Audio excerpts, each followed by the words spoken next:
Iniisip ng lahat na isa lamang siyang mahina at walang kapangyarihang batang taga-nayon, ngunit sa huli ay naging pinakadakilang hari sa kasaysayan. Noon pa mang matagal na panahon, may isang lalaking nagngangalang Gray na mula sa pagiging ulila ay naging mananakop ng buong mundo. Walang sino man ang nakatayo laban sa kanya, at ang mga nagtangkang labanan siya ay walang awang winasak sa mundo. Gayunpaman, kahit taglay niya ang lahat ng kapangyarihan sa mundo, nakaramdam pa rin siya ng kakulangan sa kanyang buhay dahil nag-iisa lang siya.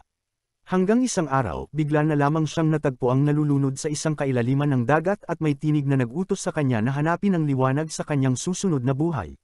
Napagtanto ng hari na siya ay namatay na, at sa susunod na saglit ay idinilat niya ang kanyang mga mata sa isang madilim na silid kung saan may 2 taong hindi niya kilala na nakadungaw sa kanya. Tinawag nila siyang Arthur at paulit-ulit na sinasabi sa isa't isa kung gaano kamukha ng kanilang anak ang bawat isa sa kanila, kahit na wala siyang ideya kung sino ang mga taong ito o kung nasaan siya. Napagtanto niya ngayon na siya ay muling isinilang na may buo pa ring kamalayan at alaala mula sa kanyang nakaraang buhay. Ang dakilang hari na ngayon ay isang karaniwang sanggol lamang ay labis na nahihiya sa kanyang bagong buhay bilang si Arthur, hindi niya kontrolado ang kanyang katawan at ang pag-aasta bilang bata habang pinapalitan ng kanyang mga magulang ang kanyang lampin ay labis na nakakahiya para sa kanya. Isang araw, nakita ni Arthur ang kanyang ama na gumagamit ng mahika upang palakasin ang katawan at araruhin ang kanilang bukid gamit lamang ang isang suntok, at pagkatapos ay pagalingin ng kanyang ina ang sugat nito. Doon siya unang na-curious at napagtanto niyang hindi ito ang mundo ng daigdig, dahil may mahika rito. Di naglaon, nalaman ni Arthur na ang kanyang ama ay isang adventurer na madalas lumalabas upang manghuli ng mga halimaw kasama ang kanyang mga kaibigan. Napagtanto niya na dahil pinapayagang magdala ng armas ang lahat sa mundong ito ay isang mapanganib na lugar, kaya't nagpasya siyang magpalakas agad upang maprotektahan ang sarili. Sa kasamaang palad, malayo pa ang araw na iyon dahil sa ngayon ay isa pa lamang siyang sanggol na inaantok tuwing kinakantahan ng lullaby ng kanyang ina.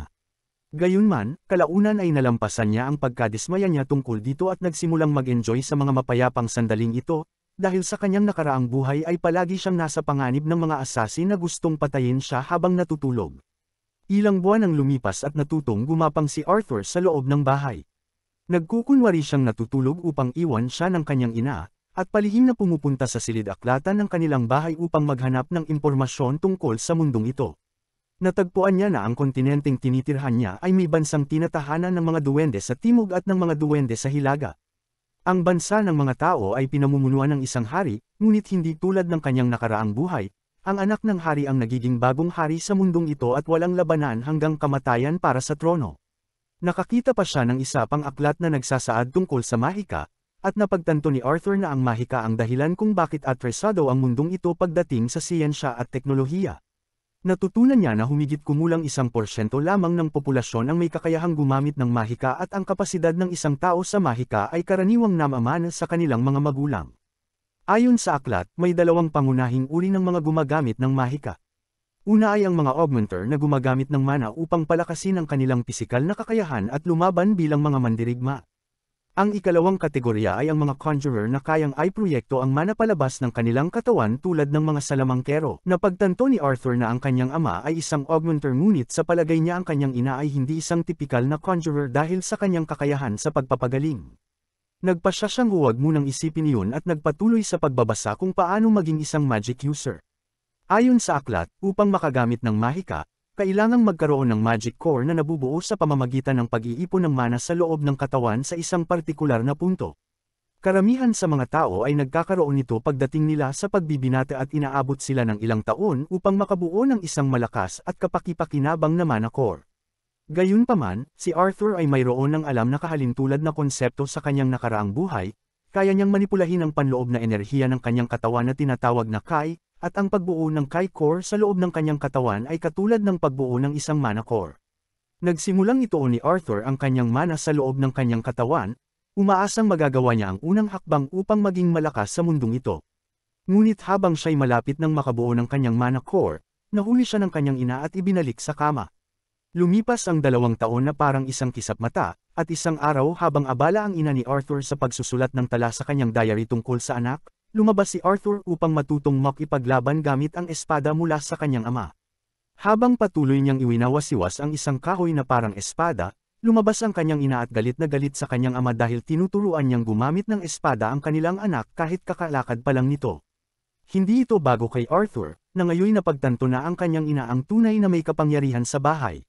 Dinadala rin siya ng kanyang ina paminsan-minsan sa kalapit na lungsod, at palaging masaya si Arthur kapag naroon dahil marami siyang natututunan tungkol sa mundong ito. Interesado siya sa lahat, mula sa mga sandata hanggang sa mga kakaibang gamit na matatagpuan dito, ngunit ang pinakanakakapukaw ng kanyang interes ay ang mahika. Ang pagiging nasa lungsod ang nagbibigay sa kanya ng pinakamainam na pagkakataon upang makita ito ng malapitan. Maliban sa mga pagbisitang ito, namumuhay si Arthur ng payapa kasama ang kanyang mga magulang, at kahit na hindi siya komportable sa pagkakulong sa katawan ng isang sanggol, unti-unti niyang nagugustuhan ang tahimik na pamumuhay. Inaalagaan ng kanyang mga magulang ang lahat ng kanyang pangangailangan, at naaalala niya ang kanyang pagkabata sa ampunan sa kanyang nakaraang buhay kung saan labis niyang hinanggad na magkaroon ng pamilya, ngunit hindi kailanman natupad ang kanyang mga hiling. Isang araw, nakita ni Arthur ang kanyang ama na nagsasanay ng mahika upang palakasin ang kanyang mana core. Sabik na sabik siyang matuto sa kanyang ama, ngunit ang kaya lang nitong gawin ay magpalutang ng ilang bato mula sa lupa gamit ang mana. Hindi ito ikinatuwa ni Arthur dahil mas mabilis pa raw kung pupulutin na lang ito ng kamay. Ngunit lumapit ang kanyang ina at sinabi sa kanya na hindi iyon ang pinakamahusay na kakayahan ng kanyang ama, at mas magaling ito sa ikalawang subok. Muling kinonsentre ng ama ni Arthur ang kanyang enerhiya upang mapahanga ang kanyang asawa, at sa pagkakataong ito ay nagpakawala siya ng sunod-sunod na makapangyarihang atake na yumanig sa lupa. Ngayong pagkakataon, labis na humanga si Arthur sa kakayahan ng kanyang ama, at kumpiyansa ang kanyang ina na paglaki ni Arthur ay magiging isang malakas na mandirigma rin siya. Nais ni Arthur na subukan ito agad, ngunit napagpasyahan ng kanyang ina na dalhin siya para sa kanyang oras ng pagtulog. Dumaan sila sa aklatan at nakiusap si Arthur na gusto niyang magbasa ng mga libro. Mariin siyang tinanggihan ng kanyang ina, ngunit binigyan niya ito ng inosenteng tingin na hindi nito matiis. Sa huli, iniwan siya ng kanyang ina sa aklatan habang lumabas ito upang samahan ang kanyang asawa. Nagsimulang ito ni Arthur ang lahat ng mana sa kanyang katawan upang mabuo ang kanyang mana core, na sinusubukan na niyang gawin sa loob ng 2 taon. Pakiramdam niya'y nasa hangganan na siya ng tagumpay, at bigla na lamang, nabuo ang kanyang mana core sa loob ng kanyang katawan. Bilang resulta, isang malakas na pagsabog ang sumabog at winasak ang kanilang bahay, nasugatan ang ama ni Arthur habang pinuprotektahan ang kanyang asawa. Pareho silang nagpanik sa pag-aakalang nasa panganib ang kanilang anak, ngunit pagpasok nila sa loob, hindi sila makapaniwala sa kanilang nakita, si Arthur ay lumulutang sa hangin na may gintong liwanag. Ngumiti si Arthur nang may kumpiyansa at idineklara na kaya na niyang gumamit ng mahika. Bumaba siya at nagsimulang lumakad papalapit sa kanila nang biglang bumagsak ang mga guho mula sa bubong patungo sa kanya. Natarante siya at inakalang ito na ang katapusan ng kanyang buhay, ngunit parehong tumalon ang kanyang mga magulang upang iligtas siya mula sa pagbagsak ng mga debris. Doon lang niya naunawaan na tungkulin ng kanyang mga magulang ang iligtas siya, ngunit nang sila'y nagsimulang umiyak, nalito siya. Sa kanyang nakaraang buhay, hindi siya kailanman nakaranas ng ganitong bagay, at kahit ang mga magulang ng ibang bata ay hindi nagpakita ng emosyon maliban sa pagmamalaki o pagkadismaya. Habang iniisip niya kung ano ang bagong damdaming ito, napaiyak din si Arthur at kusang yamakap sa kanyang ina. Makalipas ang ilang taon, si Arthur ay isa ng batang lalaki na nagsisimula ng matutong makipaglaban mula sa kanyang amang si Reynold.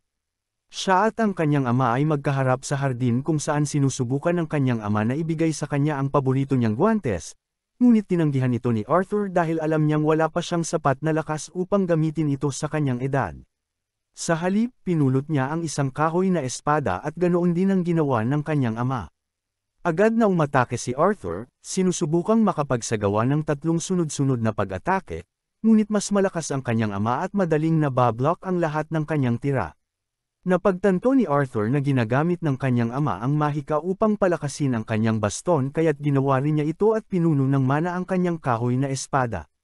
Pagkaraan, muling umatake si Arthur at laking gulat ng kanyang ama nang mabali ang kanyang baston. Ngumiti si Arthur at sinabing mas maganda ang kahoy niya kaysa sa kanyang ama, ngunit iginiit ng ama na mas mahalaga ang stamina. Gayunpaman, napagtanto ng kanyang ama na si Arthur ay isang henyo, kaya't nagdesisyon siyang kausapin ang kanyang asawa tungkol sa pagpapadala kay Arthur sa bayan upang maturuan ng isang tunay na guro. Labis itong tinutulan ng kanyang inang si Alice dahil ayaw niyang mawalay sa kanyang mahal na anak na 4 na taong gulang pa lamang. Iginiit ni Reynold na sa edad na 4 ay mas malakas na ang kahoy ni Arthur kaysa sa kanya, kaya nararapat lamang na sanayin ito ng isang bihasang mandirigma. Ngunit bago pa sila makapagdesisyon, sumingit si Arthur at iminungkahing lahat sila ay sumama na lang, at kahit na mukhang hanggal ang ideya, agad na pumayag ang kanyang mga magulang, marahil dahil hindi pa sila apektado ng krisis sa pabahay sa mundo nila. Makalipas ang ilang araw, dumating ang mga dating kasama nina Alice at Reynold upang sumama sa kanilang paglalakbay, at ipinakilala ni Arthur ang kanyang sarili sa kanila. Binubuo ang lumang grupo ng kanyang mga magulang nina Adam ang leader, Angela ang babaeng malaki ang future, Derd ang Jonella, Helen ang tirador, at Jasmine ang tila emo na misteryosang babae at mukhang may crush kay Arthur. Di nagtagal ay nagsimula na silang maglakbay at nalaman ni Arthur na napakaprimibo pa rin ang transportasyon sa mundong ito kumpara sa dati niyang mundo kung saan may Kiev reporting sila. Pagkaraan ng ilang sandali, nagpahinga sila upang kumain ngunit hindi ito naging maayos dahil biglang lumitaw ang mga halimaw na lobo mula sa kagubatan dahil sa amoy ng pagkain. Agad na tumalon si Jasmine sa labanan gamit ang dalawang patalim at pinatay ang mga lobo na hamarang sa kanya, habang sina Reynold, Adam, at Helen ay pumapatay rin gamit ang kani-kanilang sandata. Samantala, ginamit ni Nader at Angela ang kanilang mahika upang durugan ang mga natitirang halimaw. Nang gabing iyon, nagdiwang sila habang kumakain ng karne ng mga halimaw, ngunit napansin ni Alice na may sugat pa rin sa braso si Reynold kaya't pinagaling niya ito. Agad na tumayo ang lahat ng miyembro ng grupo at bumuo ng protektibong bilog sa paligid nila, na ikinagulat ni Arthur. Kalaunan, ipinaliwanag sa kanya na si Alice ay isang napakabihirang uri ng manggagamot na may kakayahang magpagaling gamit ang mahika. Dahil sa pambihirang kakayahan nito, palaging nanganganib na maaga siya, kaya't isa ito sa mga dahilan kung bakit sila lumipat sa probinsya upang manatiling hindi pansinin. Sa kabutihang palad, gumana ang mahika ni Alice ng maayos. Matapos noon, nagpa siya si Adam na kailangan niya ng ehersisyo at inimbitahan si Arthur na makipagsanayan. Sumang-ayon si Arthur habang binalutan ni Adam ng tela ang matulis na dulo ng kanyang sibat upang hindi masaktan si Arthur. Naghanda silang dalawa para sa labanan at pinuno ng mana ang kanilang mga sandata. Sa gulat ni Adam, si Arthur ang unang umatake, gamit ang mahika upang palakasin ang kanyang bilis. Gumalaw siya na parang kidlat patungo kay Adam bago biglang nawala at muling lumitaw sa likod nito, dahilan upang mabigla si Adam. Sa kasamaang palad, nadulas si Arthur, dahilan upang makabawi si Adam at nauwi sila sa matinding sagupaan. Nabigla ang lahat sa bilis ni Arthur ngunit sa huling sandali ay inihagis siya pataas dahil magaan ang kanyang katawan at kinailangan siyang saluhin ni Angela gamit ang kanyang wind magic.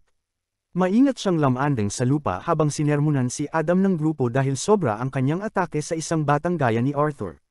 Pilit namang ipinagtanggol ni Adam ang sarili, sinasabing masyadong malakas ang bata, pero wala ni isa ang nakinig sa kanya. Samantala, mukhang interesado si Jasmine sa kakayahan ni Arthur at nagsimulang magtanong sa kanya tungkol sa mga teknik na ginagamit niya. Lumipas ng mabilis ang mga sumunod na araw habang si Arthur ay nagsasanay, kumakain, natutulog, at muling nagsasanay kasama halos lahat ng miyembro ng grupo, natututo ng lance techniques mula kay Adam, push-ups mula kay Reynold, archery mula kay Helen, at tumakbo ng parang si Usain Bolt mula kay Jasmine na tila nagkakagusto na kay Arthur. Sinubukan niya itong akitin sa isang maliit na party sa pamamagitan ng pagbibigay ng maliit na espada na may baby oil, ngunit ayaw ng ina ni Arthur na mapahamak siya kaya tinawag siya nito palayo. Di nagtagal ay nagpatuloy sila sa kanilang paglalakbay sakay ng karwahe nang bigla silang mapilitang huminto sa ilalim ng misteryosong pangyayari. Biglang lumipad ang mga palaso patungo sa kanila at agad na napagtanto ni Arthur na sila ay inaatake ng mga tulisan. Si Nader at Adam ay agad na tumalon sa harap ng karwahe habang si Angela ay gumamit ng kanyang wind magic upang itaboy ang mga palaso. Sumilip si Arthur sa labas at nalaman niyang napalibutan sila ng mga tulisan. Inutusan ng pangit na pinuno ng mga tulisan ang kanyang mga tauhan na huwag saktan sina Alice at Arthur at patayin ang iba dahil pwede silang ibenta sa mataas na halaga. Sumigaw ang mga tulisan bilang pagsang-ayon at sumabak sa labanan, ngunit nagsimulang mapatamba isa-isa ni Reynold at ng kanyang grupo. Alam ni Arthur na mas malakas ang kanyang grupo kung individual ang labanan, ngunit lumilitaw ang problema nang sinubukan ng mga tulisan na daijin sila sa dami. Nagsimulang mapagod ang mga miyembro ng grupo sa walang humpay na laban habang ang pinuno ng tulisan ay sumugod kay Reynold at itinulak siya sa karwaheng kinaluluburan ni Arthur. Nasira ang karwahe habang mabilis na tinangkang tulungan ni Ali si Reynold, ngunit sinabi nitong huwag siyang gumamit ng magic dahil lalo lang lalala ang sitwasyon. Tumayo siya at sinabing dalhin ni Arthur ang kanyang ina sa ligtas na lugar habang siya ang haharap sa pinuno ng tulisan. Gustong lumaban ni Arthur at iginiit na kaya niyang labanan ang mga tulisan, ngunit sinigawan siya ng kanyang ama na gamitin ang lakas para protektahan ang kanyang ina dahil may dinadala itong sanggol. Naisip ni Arthur kung kailan nagkaroon ng oras ang kanyang mga magulang na gawin iyon, ngunit tumakbo pa rin siya kasama si Alice. Tinangkang habulin sila ng pinuno ng tulisan pero muling umatake si Reynold kaya napilitan nitong ipagtanggol ang sarili. Patuloy na tumakbo si Arthur ngunit hinarang siya ng maraming kalaban. Buti na lang ay mga bihasa ang kanyang mga kasama at isa-isang pinatumba ang mga tulisan sa kanyang daraanan. Nagpasalamat si Arthur at tumakbo ulit ng buong bilis nang bigla silang tambangan ng isang mangkukulam na umatake gamit ang wind magic. Itinulak ni Arthur ang kanyang ina sa ligtas na lugar at siya ang tinamaan ng malakas na atake, dahilan para siya'y mapalipad sa ere at mahulog sa bangin. Nagpasya siyang hindi mamamatay ng mag-isa at inihagis ang kanyang kutsilyong may tali sa kanyang kalaban, dahilan para mahulog din ito. Agad na sinubukang gamitin ni Nader at Angela ang kanilang magic para iligtas si Arthur habang umiiyak si Alice at tinatawag ang pangalan niya. Sa mga sandaling iyon, ramdam ni Arthur ang kapayapaan na parang may natupad siya. Naisip niya, ganito ba ang pakiramdam ng kaligayahan? Nang biglang pam-attack ang kanyang luha matapos niyang mapagtantong magiging kuya na sana siya, ngunit ngayon, nawala na ang buhay na iyon sa kanya. Salamat sa panunood. Kung gusto nyo pa ng ganitong content, comment nyo lang, like and subscribe na din kayo mga lods.